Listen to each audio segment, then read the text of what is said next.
Guys, welcome my channel. दोस्तों, हमारी parts of speech की हमारी आज की मेन टॉपिक है एडवर्ब, क्रिया विशेषण। थोड़ा हम घूम लेते हैं प्रीवियस क्लास में। जैसे कि नाउन है, नाउन किसे कहते हैं? जिसे हम देख सकें, मोबाइल है, किसी पर्सन है, किसी का थिंग है, इसको हम नाउन कहते हैं। प्रोनाउन में हम आते हैं अगर, तो प्रोनाउन उसको कहते हैं जो नाउन का जगह ले, जो नाउन का जगह ले हम उसको बोलते हैं प्रोनाउन। एंड थर्ड है अपना एग्जेक्टिव। एग्जेक्टिव मतलब विशेषता बताता है। किसका विशेषता बताता है? नाउन और प्रोनाउन का जो वर्ड विशेषता बताता है हम उसे एग्जेक्टिव कहते हैं। उसके बाद हमने वर्ब पढ़ा। वर्ब मतलब क्रिया, जो मनुष्य कार्य करता है, या फिर आप ऐसा बोल सकते हैं जो कुछ करता है। ठीक है, थोड़ा कंफ्यूजन हो गया इसमें, दैट्स क्लियर करिए। जो मनुष्य कार्य करता है या फिर कुछ करता है उसको हम बोलते हैं क्रिया। और उसी का अगर हम विशेषता करें, जैसे कि मैं क्या कर रहा हूँ, पढ़ा रहा हूँ। अब मैं अच्छे से पढ़ा रहा हूँ, बहुत अच्छे से पढ़ा रहा हूँ और सबसे अच्छा पढ़ा रहा हूँ। आप कमेंट करके बताइए पहले, ओके? हो सकता है मैं जिस लेवल पे हूँ मुझे करिए, सबसे अच्छा तो नहीं, लेकिन मैं जिस लेवल पे हूँ मुझे आप रेटिंग दे दीजिए। 5 में से जितना रेटिंग हो रहा है और किस लेवल से पढ़ा रहा हूँ उसको करिए। तो ये क्या हो रहा है, मैं तो क्रिया कर रहा हूँ लेकिन उसकी विशेषता भी हो जा रही है, उसको हम बोल रहे हैं क्रिया विशेषण। एज अ डेफिनेशन हम इसको अच्छे समझते हैं और इसके अंदर जाते हैं। ओके, एडवर्ब जो क्रिया विशेषण है इज अ वर्ड, वो एक ऐसा शब्द है that qualifies the meaning of a verb. वो क्या करता है? क्वालिफाई करता है मीनिंग को। किस मीनिंग को? वर्ब की, क्रिया के मीनिंग को क्वालिफाई करता है। एंड एडजेक्टिव का भी करता है और अनदर एडवर्ब का भी करता है। मतलब ये 3 चीजों का करता है और उसकी विशेषता भी बताता है। उसको हम क्या बोलते हैं? एडवर्ब। एज अ एग्जांपल हम समझते हैं छोटे एग्जांपल से, जैसे कि स्लोली। कई लोग क्या होते हैं, पढ़ाई में थोड़ा स्लोली होते हैं, लेकिन भाई आपने सुना होगा खरगोश और कछुए की कहानी।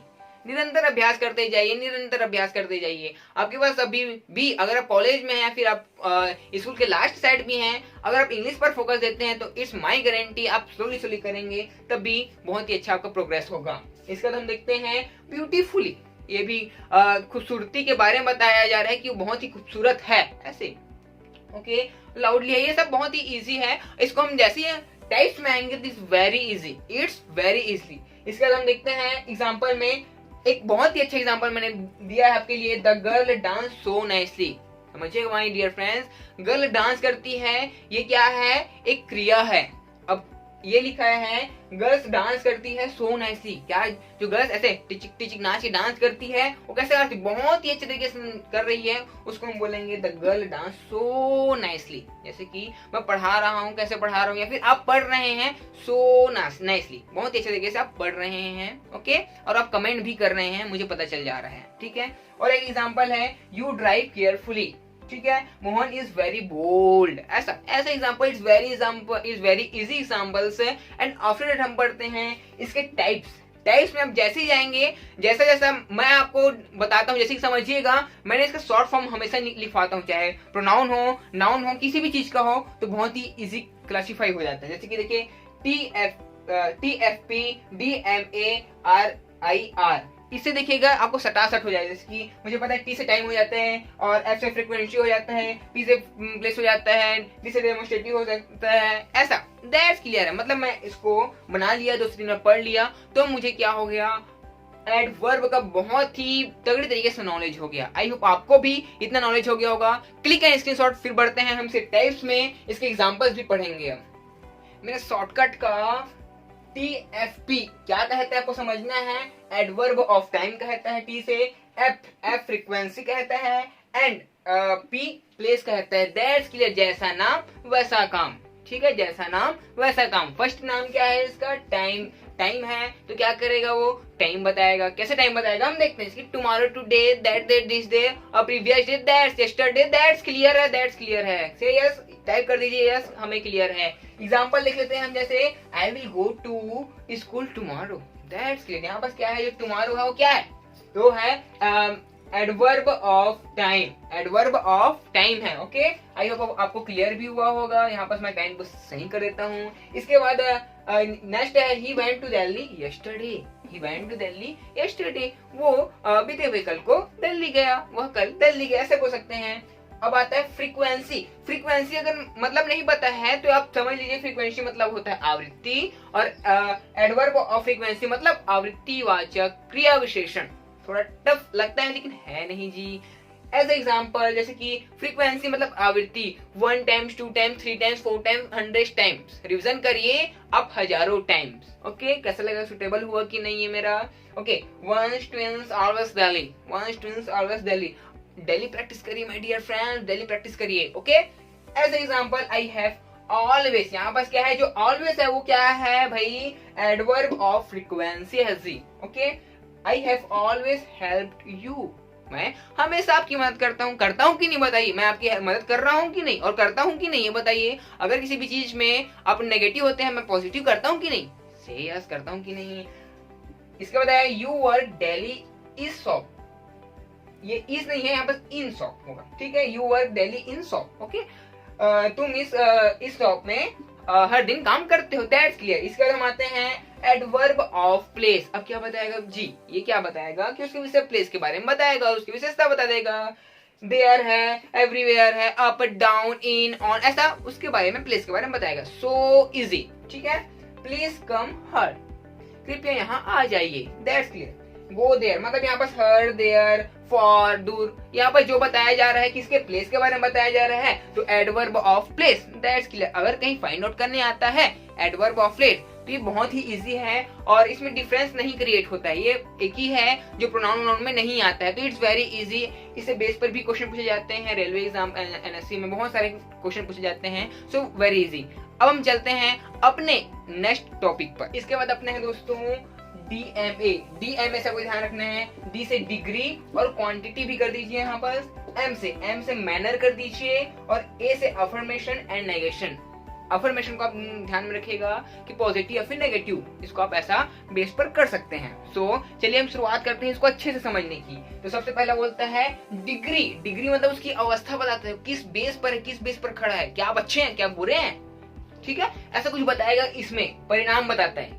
एज ए हिंदी, आप हिंदी जरूर लिखा करिए, नोट्स बनाते हैं तो परिणाम, परिणामवाचक क्रिया विशेषण आपको ऐसे लिखना है। ओके इसके as a example very, quick, almost, everyday, ऐसा कुछ हम एवरीडे तो नहीं आएगा, एवरी आ सकता है। Okay as a example the cow is most useful animal, ठीक है? यहाँ पर जो मोस्ट है वो क्या कर रहे हैं, उसका परिणाम बता रहे हैं कि वो यूजफुल एनिमल है, उसकी विशेषता बताया जा रहा है। ओके ठीक है, इसका देते हैं दैट्स इनफ। दैट्स इनफ मतलब ये पर्याप्त है, इनफ, ये सारी चीजें इसके अंदर आती हैं। That's clear, okay I think. Okay adverb of manner, अब यहाँ पर क्या होगा, एडवर्ब ऑफ मैनर में रीति रिवाज के बारे में बताएगा, जैसे कि as example clearly, slowly, carefully and that's clear है।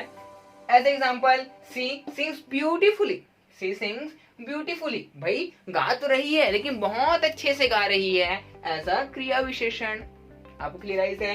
मोनू क्राई लाउडली, भाई मोनू तो रो रहा है, मोनू सोनू आना मीना मीना सीना टीना वीना जो लगा लो, रो रहा है, लेकिन कैसे रो रहे हैं, लाउडली, रो चिल्ला चिल्ला के, चोंगा पार पार के बोलते हैं छत्तीसगढ़ी में, एज अ छत्तीसगढ़ी चोंगा पार पार के रोना बोलते हैं, as examples. And after that हम देखते हैं adverb of affirmation and negation, negative and positive या फिर positive and negative, as a Hindi सकारात्मक या नकारात्मक। Okay as example not, never, certainly, surely, ऐसा और अच्छा एग्जांपल में आपको समझ में आएगा, ठीक है?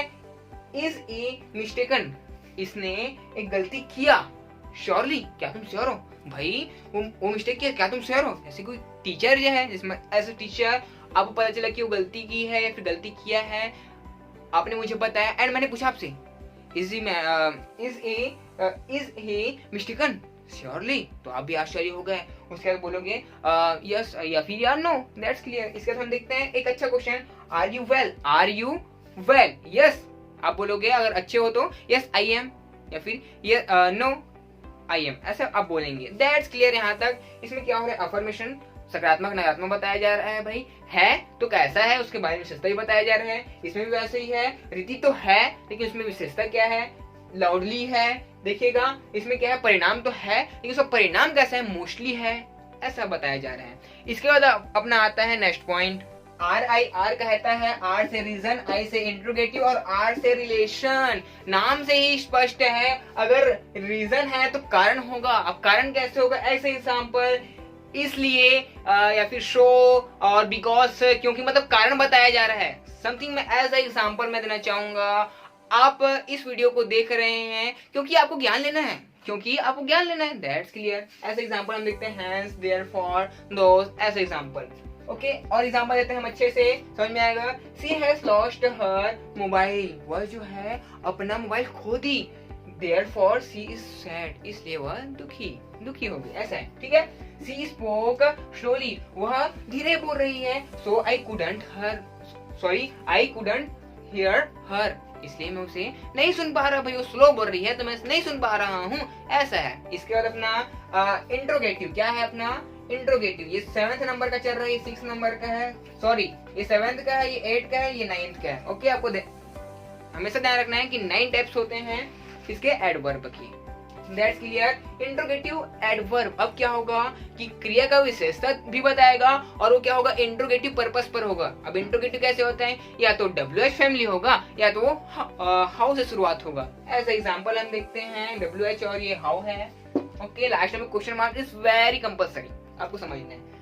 When do you go to school, तुम कब विद्यालय गए। As example, how many times do you eat, तुमने कितने बार खाया भाई। ऐसा, वेयर इज योर फादर, तुम्हारे पापा जी कहाँ हैं। Where is your father, and last में क्वेश्चन मार्क। इसमें क्या किया जा रहा है उसके बारे में बताया भी जा रहा है, एंड आफ्टर दैट क्या किया गया इसके बारे में प्रश्न भी पूछा गया, दैट्स क्लियर। इसके बाद हम आते हैं लास्ट टॉपिक जो बहुत ही इजी है, रिलेशन बिल्ड करना, ठीक है। अब रिलेशन मतलब यहाँ पर आप लिख सकते हैं संबंधवाचक क्रिया विशेषण, आप हिंदी में लिख सकते हैं अगर आप भूल जाते हैं तो। ऐसे एग्जांपल लिखते हैं इसमें, वेयर, हु, जैसे कि this is a marker, this is marker, who is owner that, ठीक है। ये जो मार्कर है उसका ऑनर कौन है, मालिक कौन है, मैं ऐसा बोलना चाहता हूँ। एज एग्जांपल लिखिए, when, where, how, why, how long, as example. ये सब बहुत ही सफिशिएंट है। अब बड़े एग्जांपल लेते हैं, I don't know when he will return, मैं नहीं जानता वो कब आएगा। मतलब व्हेन जो है कब आएगा, ये यहाँ पर कनेक्शन बिल्ड कर रहा है। और ये थोड़ा क्लॉज के अंदर में आता है, थोड़ा सेंटेंस आपको आपने नहीं पढ़ा होगा, क्लॉज थोड़ा टफ लग रहा है, लेकिन आपका सूर्य भाई तो है ना, आपका भाई है, चिंता मत करिए। When, that's clear. Okay, when he will return, ये क्वेश्चन मार्क। ओके, इसके बाद this is the field where I play, यहाँ पर क्वेश्चन मार्क नहीं आएगा, कंडीशनल सेंटेंस है। दिस इज द फील्ड, ये वो फील्ड है जिसमें मैं खेलता था। ये भी बहुत इजी है, आई थिंक आपको रीजन से पता चल गया होगा। फर्स्ट ऑफ ऑल तो इसी से पता चलता है, RIR रीजन, इंट्रोगेटिव, और R से क्या होता है अपना रिलेटिव। उसके बाद रीजन से कारण, और इंट्रोगेटिव से प्रश्नवाचक, और रिलेशन से संबंध सूचक, दैट्स क्लियर। आई थिंक आपको बहुत ही अच्छे तरीके से जो एडवर्ब है क्लियराइज हुआ होगा। इसको तो कई लोग पढ़ते ही नहीं है स्कूल लाइफ में, मैंने देखा है, लेकिन आपने पढ़ लिया, अब लाइफ टाइम याद रहेगा। बस आपको कुछ दिनों से प्रैक्टिस करिए, एंड आफ्टर दैट आप इसको वन मंथ में आप रिवीजन भी करेंगे तो कहीं नहीं जाने वाला ये। और हम अपने YouTube चैनल पर तो क्वेश्चन तो पूछते ही रहते हैं, तो आपका रिवीजन तो होता ही रहेगा। So thank you very much watching this video. अगर आपको किसी भी टाइप में डाउट है तो आप मुझे व्हाट्सएप कर सकते हैं, एंड साथ ही साथ आप क्या कर सकते हैं, आपको कैसा लगा यही बताइए मुझे, और साथ साथ भाई आपको कुछ सजेशन भी देना है कि आप कहाँ पर बेटर हो सकते हैं मुझे, तो आप मुझे कमेंट करके बता सकते हैं। And thank you so much watching this video. फिर मिलते हैं नेक्स्ट वीडियो में, तब तक के लिए टाटा बाय बाय, जय हिंद, अस्सलाम वालेकुम, हरे कृष्णा, राधे राधे।